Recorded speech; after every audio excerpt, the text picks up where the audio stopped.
So at 12 years old, I was dreaming of having synthesizers and I had some friends. We had put a band together. I was composing some music for them. And so, but I couldn't afford to have synthesizers. But fortunately, when I turned 15, I started to do some TV commercials. It paid well, so I started buying synthesizers.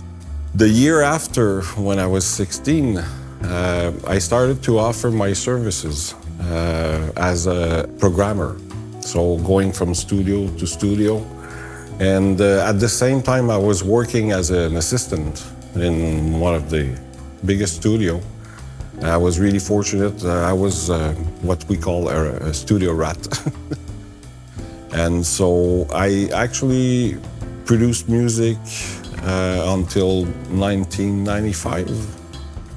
And you know, I love music, I love production.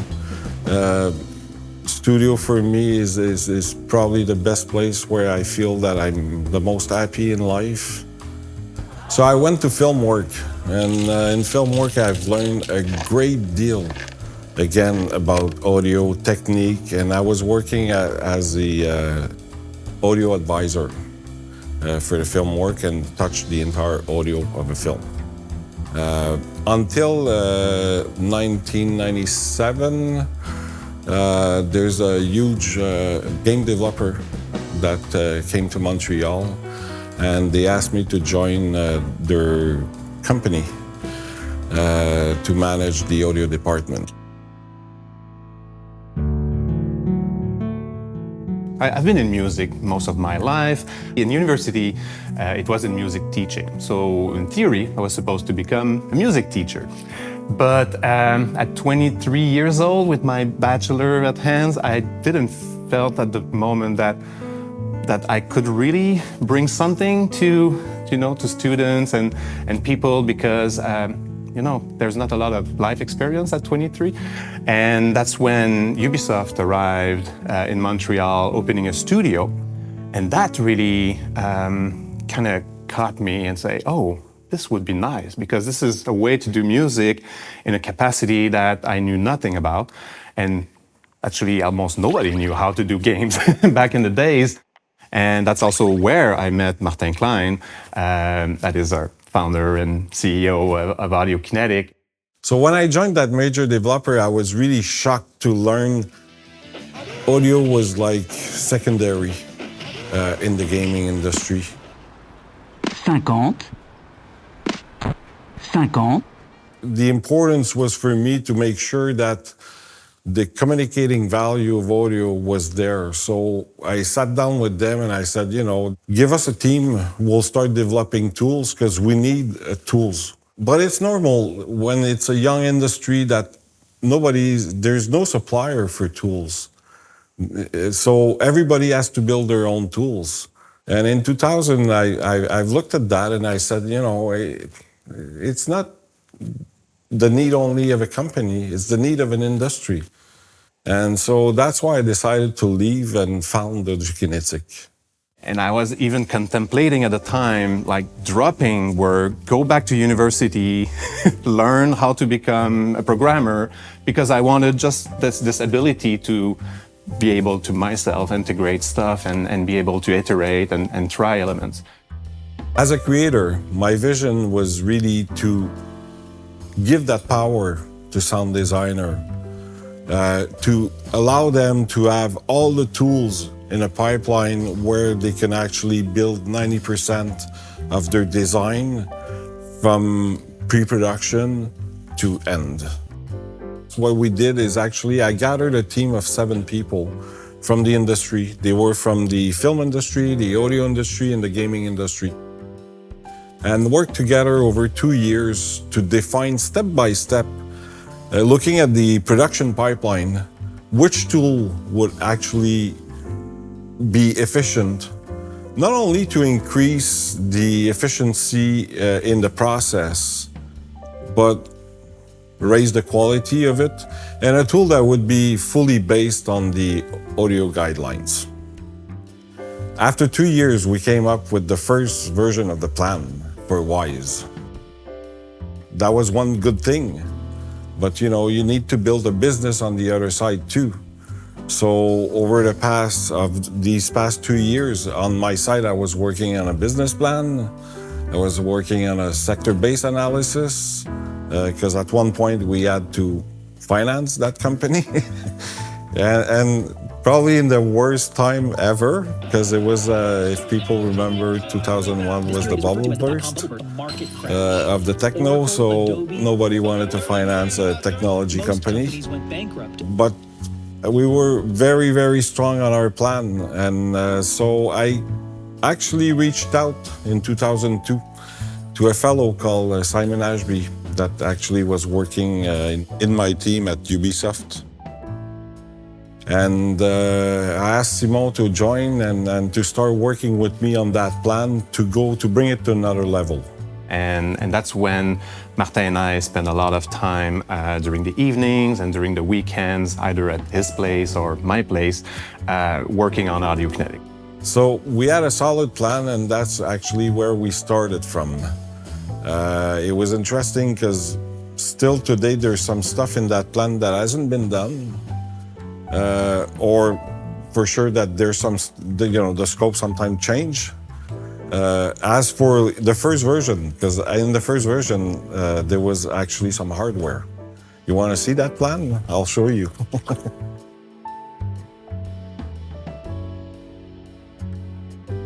And it's only in 2003 that we officially opened the office. So the vision for Wwise was really to help the sound team working on games to realize their vision, to have the power to control what happens in the game without relying so much on the programming team and having things taken out of their hands and their control. For me, these were very important times to the foundation of that company. Most importantly, too, by setting up the culture of that company and what we wanted to build as a company, as a new company. Wwise est né d'une frustration, une constatation dans le secteur de comprendre qu'il n'y avait aucun outil audio, que l'audio était à un stade rudimentaire, que ça fait des années qu'on investissait massivement au niveau de l'aspect visuel, mais au niveau de l'audio, pour des raisons technologiques, a été laissé pour compte pendant longtemps. Je me disais, il faut absolument qu'on ait un outil qui est dédié à la création de l'audio dans les jeux et qui répond à des gens de l'audio et non des programmeurs. When we started working, we were, I think I was the sixth person in the office working there back then, so it was a small office. It was very cozy. We were in old Montreal, in a very old building, nice looking, but very old building. I was a programmer. I wanted to be close to the game industry. I wanted to be working on something fun, and this is what I was looking for, and I definitely found it at Audiokinetic. Lorsque j'ai joint Audiokinetic, il y avait le volume, le pitch, un bouton play, et puis tout le reste était à faire. La vision que Martin nous avait donnée, c'est de donner le pouvoir aux créateurs. Et puis ça m'a toujours resté dans la tête, puis ça m'a aidé à prendre des décisions dans mon travail.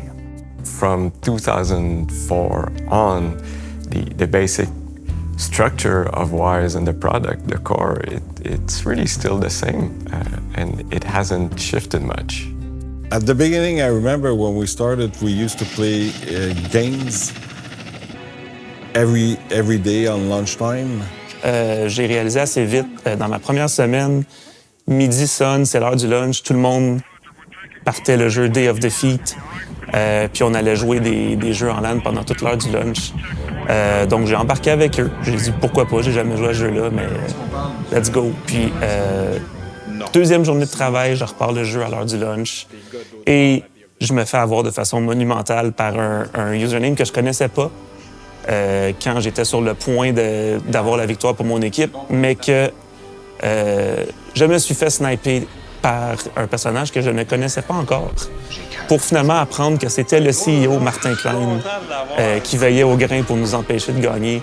Et c'est là que j'ai réalisé que il jouait avec nous le midi aussi, donc j'ai tout de suite compris que Audiokinetic, c'était vraiment convivial, familial pour tout le monde, en fait. I have good memories of back then in the old office where we were working late at night.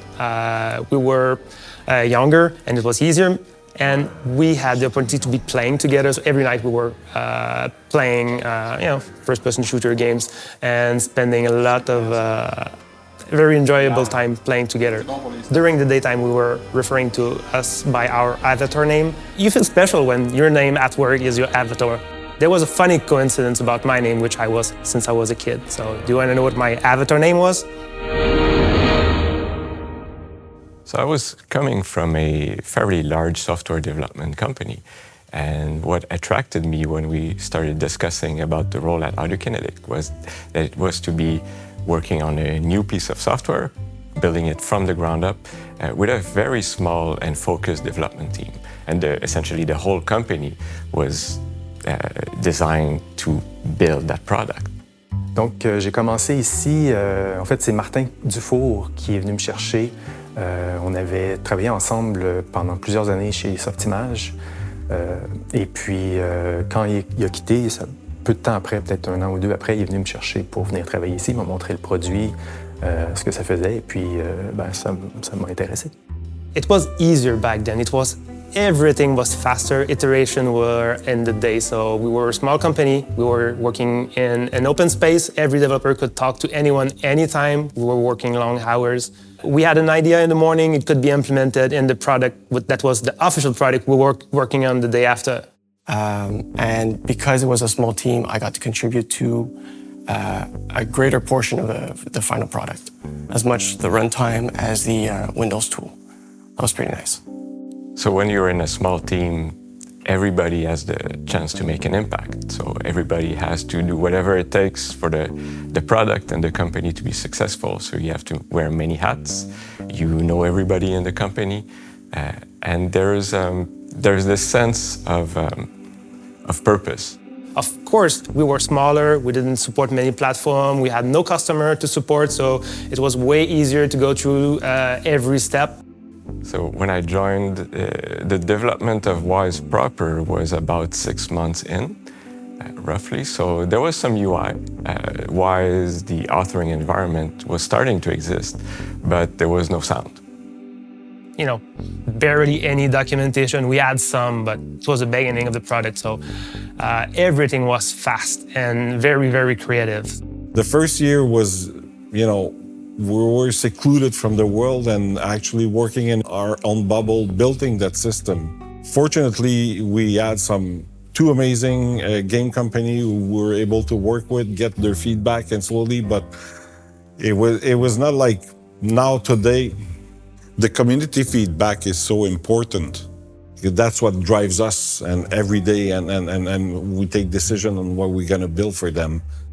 Wwise gives this structure and workflow where there's a clear division of concerns between the sound creative team, the technical sound designers, and the programmers that are dealing with integrating sound. We gained our first customer in year 2006. That was Shadowrun by Microsoft. Au printemps dernier, la compagnie Audiokinetic, une petite compagnie montréalaise, a présenté son premier logiciel en Californie à la Game Developers Conference. Et il y a 1 mois, elle a vendu son logiciel, donc elle s'est trouvé un premier client. Jean Fournier, c'est quoi donc le nom du client? Le client en question, c'est la petite compagnie qu'on appelle Microsoft. Oui. And they shipped it in year 2007. We worked with them to resolve the issues. I went to their studio to participate in the development and the integration and bug fixing. And by 2007, we got to a good enough state to ship, and the game sounded pretty good.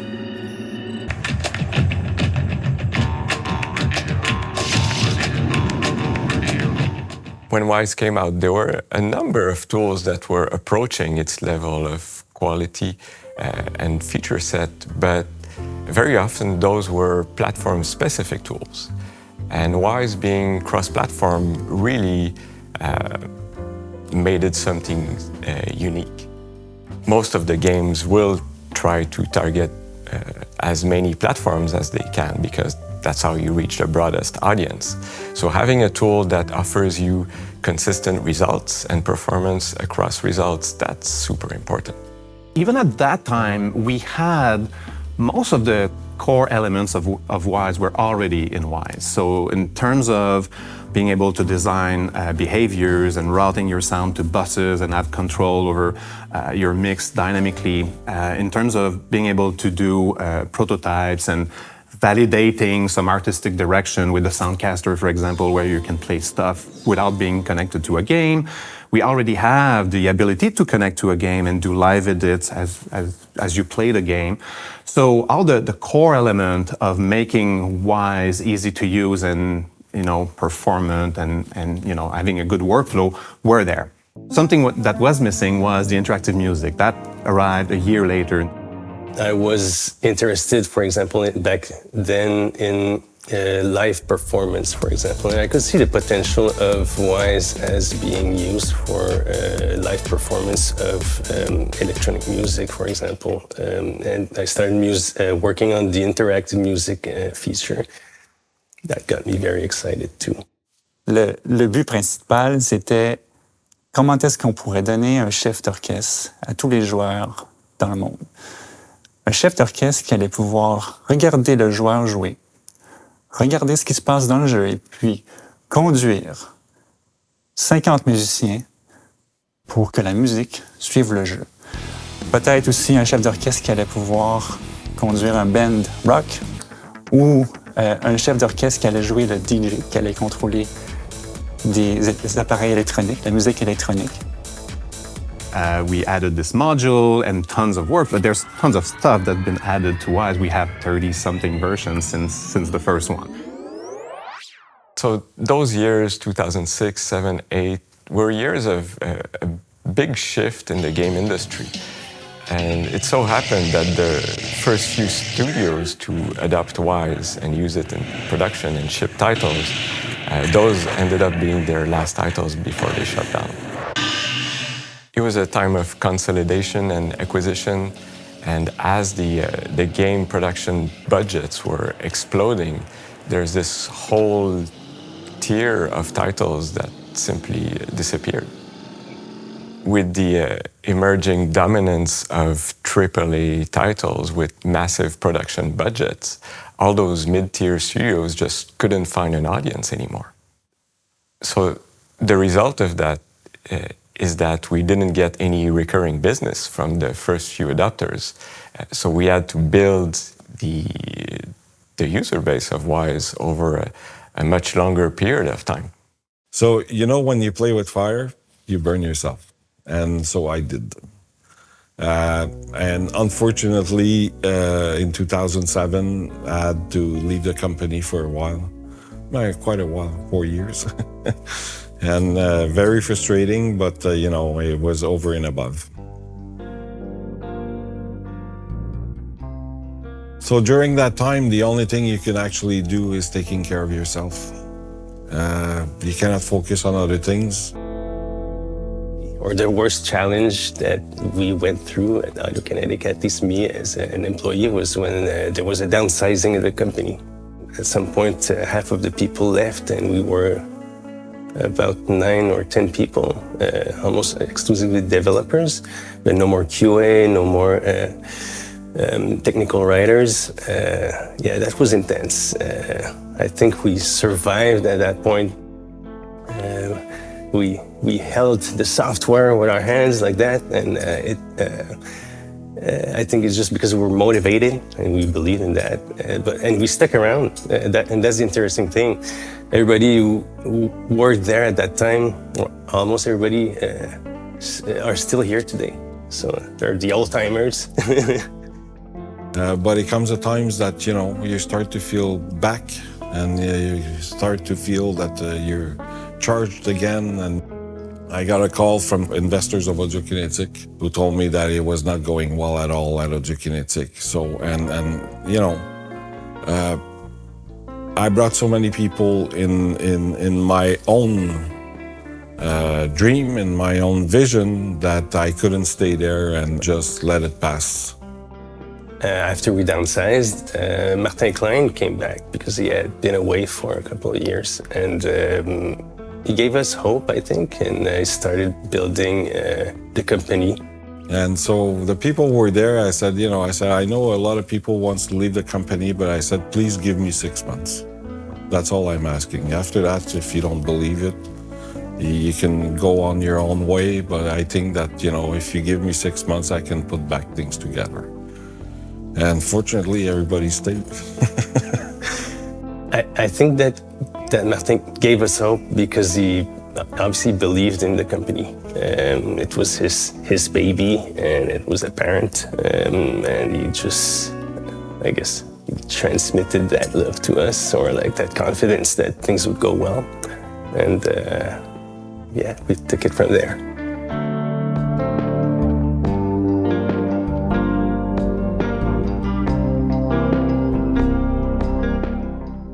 I had started in 2006 working to develop, the different territory.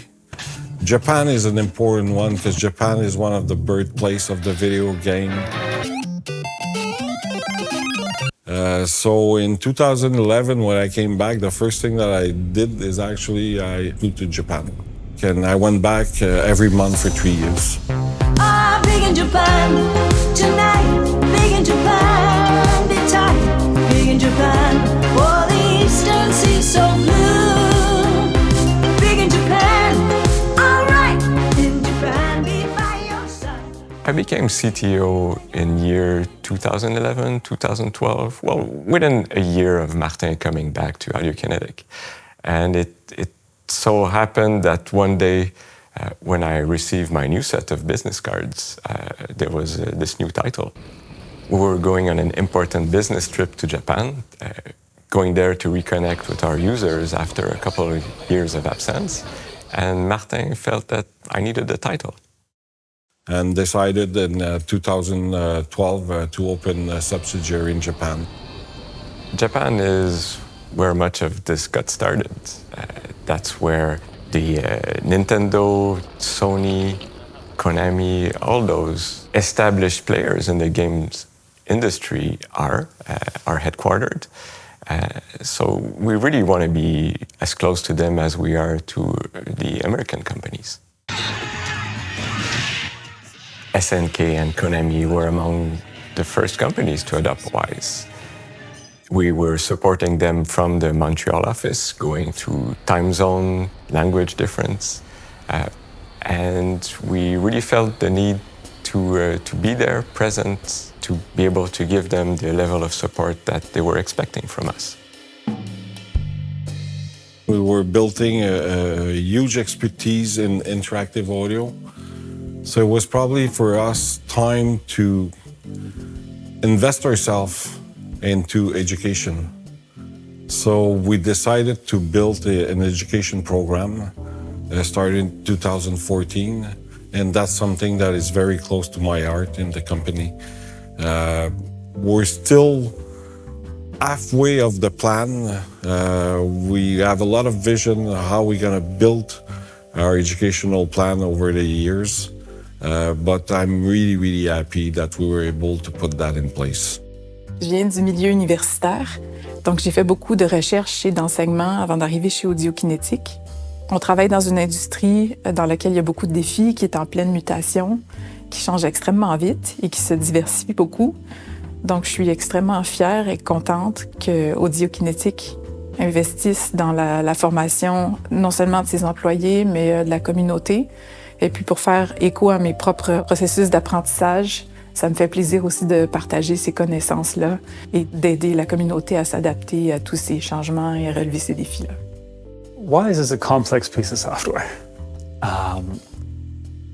And if you are looking at it for the first time, depending on your background, the first thought in your head might be, this makes perfect sense. Oh my God, a world has exploded before me. But more likely it's, what on earth am I looking at? I don't understand anything. For those users, we've made a ton of educational material, both formal through courses we offer that are free for everyone to use the course material, all the way to blog posts, little white papers, more project-specific or task-specific education. There's also within the community a lot of helping each other out, and we encourage all of our community members to join various groups that we don't run, but we participate in, so that they can ask each other questions and help each other out when they need it.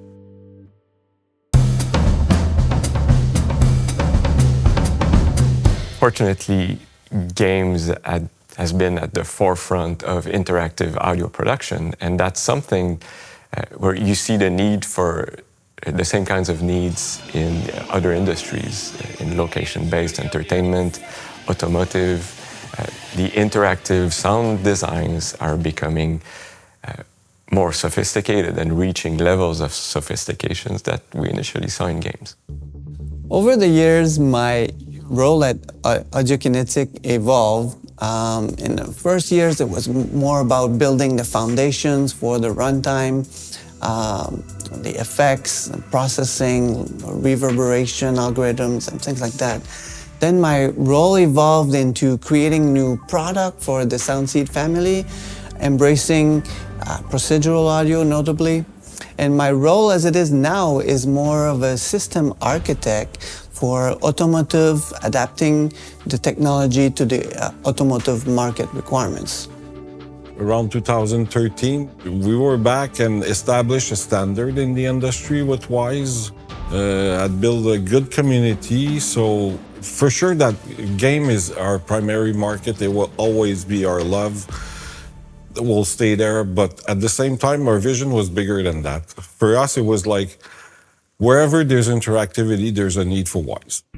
The vision of that interactivity is growing every day. We decided to look at natural segment where we can actually diversify and bring our solution. And the idea again was one thing, is that we want to take our community and say, okay, you've been doing some very interesting and challenging stuff. Do you want to do something else too at the same time? Like, you know, the audio design for a car or for location-based entertainment, an experience. So that was the idea of bringing them towards different segments at the same time. Our first thing that we did is we started diversifying into automotive, and then basically define again, a solution that will respond to their needs.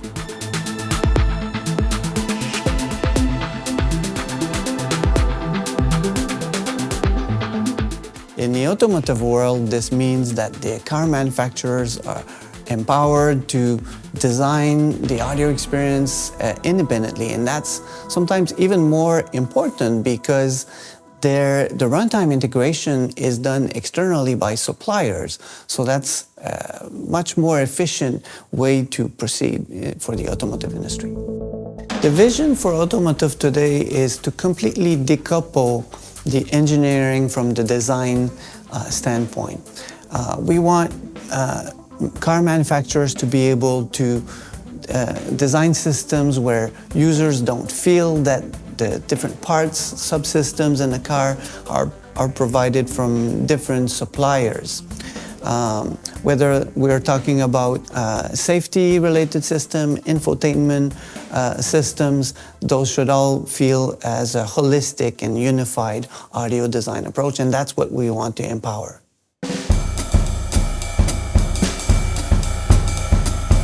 Starting around 2015, we started helping companies doing LBE projects, so location-based entertainment. So by that we mean, for Universal Studio or Disney or those large theme parks. We have a lot of, they call them dark rides. You're kind of in a theater environment and things are happening around you, all the way to kind of more like, not roller coasters, but things where you're in a moving set of carts on a track through an environment with screens all around you and speakers in the cart and speakers out in space, and it all gets very, very complex. And we're starting developing other tools to help these experiences and so on. With the advent of VR, for example, that's another example where there's a lot of experience that are, so some are for the living room, but some are in situ, and they're mixing VR and real space and so on. And we're in a lot of those experiences, so that's really cool.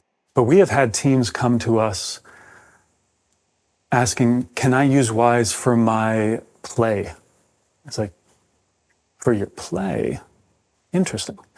Or we actually recently had one, it was a live performance between kind of a DJ and a vocalist, and they used some of our inbuilt features, nothing special that we did for them, but inbuilt features to fire off sound events in different speaker configurations at different times, and we don't know what they're going to do with the software. That's the beauty of a sandbox and a bucket of tools.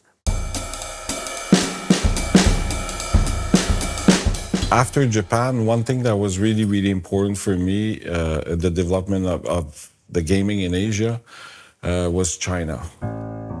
So we started investing in 2015 in China and make sure that we can slowly build a relationship with the developers there. And finally, after 5 years, established Audiokinetic Shanghai. That was really, really good and really proud today. We have an amazing team there. So from automotive to LBE to gaming and looking at the growth that we were going through, in 2017, it became important for us to make sure that to find a solid partner with which we can actually continue our growth. And so we started defining a list of potential company that we can actually work together and partner. And so our choice stopped on both sides because they said yes in 2019 with SIE Sony. Audiokinetic being acquired by Sony, I think that scared a lot of people, both internal and external. The whole reason why Wwise is so useful to the games industry is the fact that it's this tool that you can use across all the platforms, and you can rely on Audiokinetic to provide the best level of support everywhere you take it.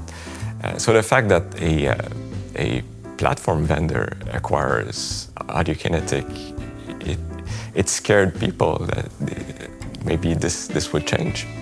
And this would just destroy Wwise overnight. So fortunately, Sony were wise enough to understand that this is something that you have to be very careful about.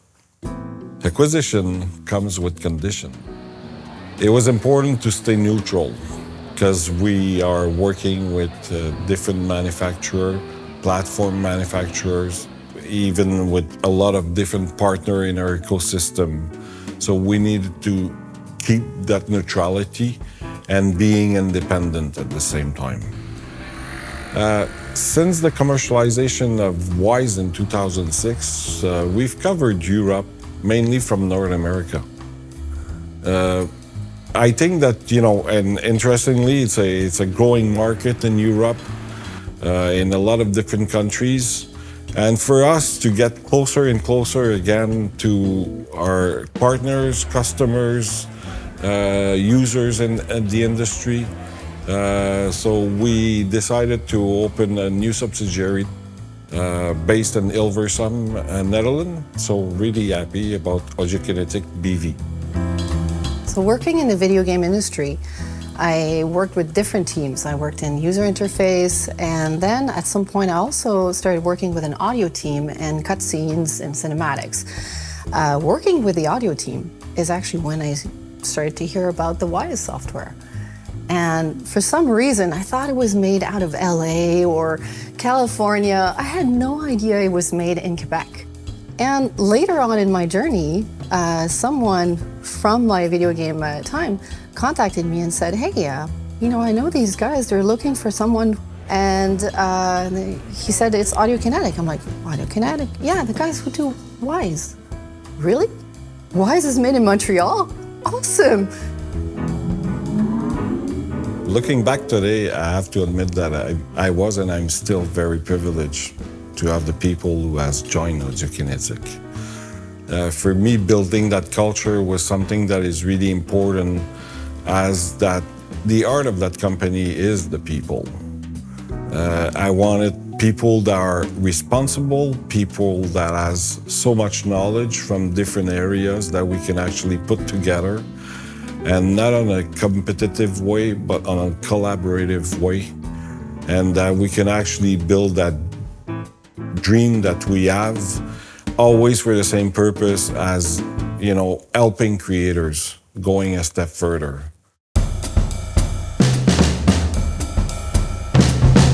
At the beginning, it was a small company. The company we were competing with were the big Microsoft and PlayStation of the world. So they were making the big tool back then, and we were going to fight against that. So it was a big endeavor, and making our product to be the biggest product in audio in the game industry was not something I expected. Of course, I hoped for that, but it seemed like so far away. I never expected it would be that big. Quand j'ai joint Audiokinetic, je voyais beaucoup de potentiel pour Wwise, mais honnêtement, le succès qu'on a me surprend à tous les jours. On est passé de quelques centaines à plusieurs milliers de clients en l'intérieur de 10 ans. On est maintenant présent dans plusieurs autres industries qu'on ne pouvait même pas imaginer approcher il y a 10 ans. Au début, je pensais pas vraiment que Wwise allait être aussi big qu'il l'est présentement, parce que, dans le fond, je pensais pas qu'il y avait un gros marché dans le domaine des jeux vidéo. Mais finalement, ça a l'air que je me suis beaucoup trompé. Il y avait ça aussi que je savais pas que les outils audio dans le domaine du jeu vidéo étaient aussi primitifs à l'époque. Il y avait quand même un gros besoin auquel je m'attendais pas. Et puis, finalement, Wwise a rempli ce besoin-là avec brio. The second day I was there, I sat with Simon. He showed me a demo, he showed me what it really was, and then I understood what it was all about, and I had a glimpse of its possibilities. And I remember going back home that night, I couldn't sleep, I was so excited by all its potential. In fact, I thought it was such a great idea that I wish I had had that idea myself, and that I had founded the company myself instead of Martin. Did I felt that Wwise would become such an important tool in the industry, is such a success when I founded the company? No, but I knew one thing, and I always told the team, if it's not us, it will be somebody else. Because it was inevitable that needed to exist. I'm really, really happy to be part of that venture. It's been an amazing journey up to now. And like, it's been 2-3 years, I'm telling the people here, we're at the crossroad of a lot of things that will bring so much other things in the future for Wwise. It's always nice to see my son or daughter play a video game and go, I'm in that.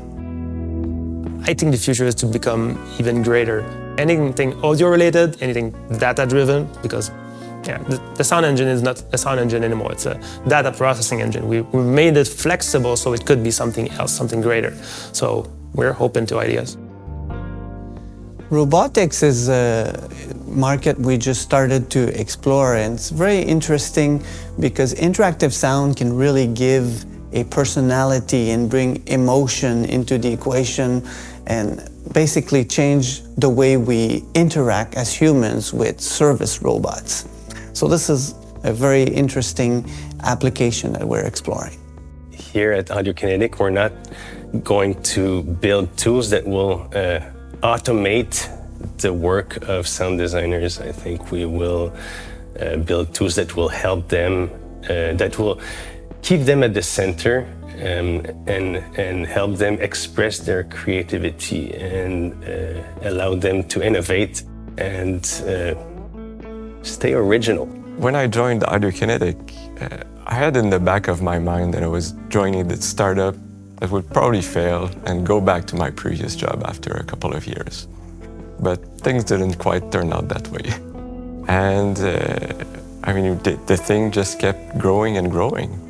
And here we are, and we have such an important role in this industry that, well, at least me, I personally feel this responsibility to keep going and to ensure that Wwise remains available for all these people. The sound designers, well, they're the whole reason for this company existing. You know, for us, what's really important is that we continue to do the same thing. We listen to our community, and their feedback is so important, and we take that and we try to actually